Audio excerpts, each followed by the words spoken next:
पूरा पिक्चर बना दीजिए। बंद बंद लइकवा आई तो कहता काना दूधावा तनी हो जैसे दूधावा देखू दूध हो जले गिलास तनी फील कराता लइकवा शर्माई न के एक बार में हपस ले पी ले तनी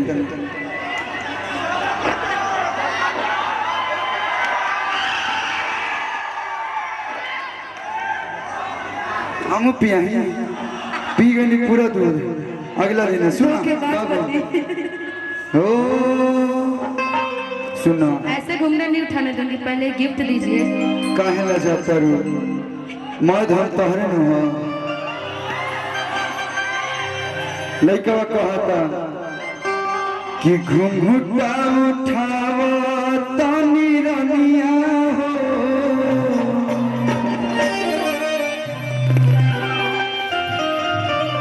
कि घुंघुटा उठावा तनी रनिया हो धरती के चांद देख ली है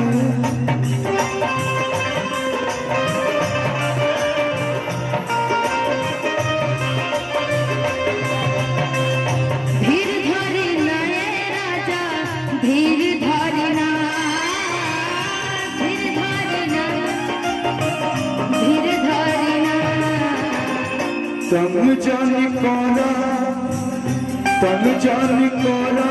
ऐसे रनिया हो उठावा धूप का चांद देख ली है उठावा तानी रनिया हो धरती के चांद देख ली शीशा चमकाए लुका छत के ऊपर से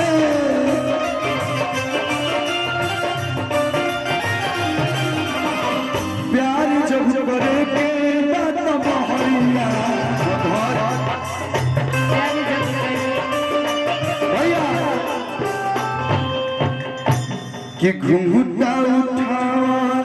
तनी रनिया हो धरती के चांद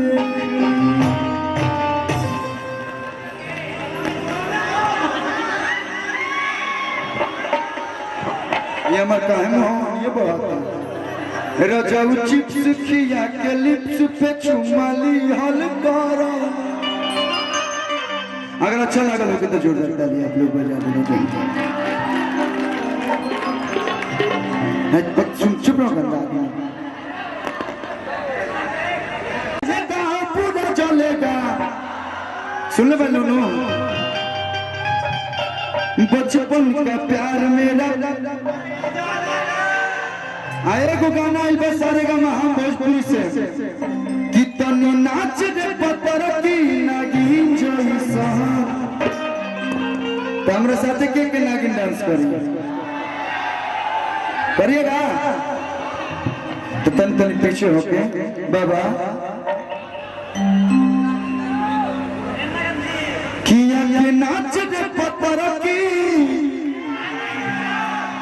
गाना के नाम नाच रे पत्थर की नागिन जैसा आएगा किरण म्यूजिक एंटरटेनमेंट से हमारे भैया के चैनल है पे गाना बा कि टिकुलिया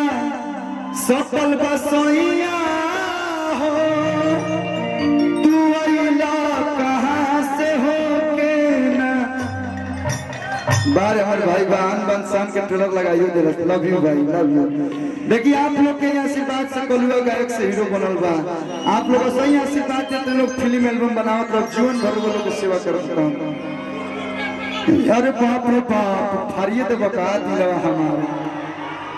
नाच छतर के नागिन जैसन लगा दो बाबू।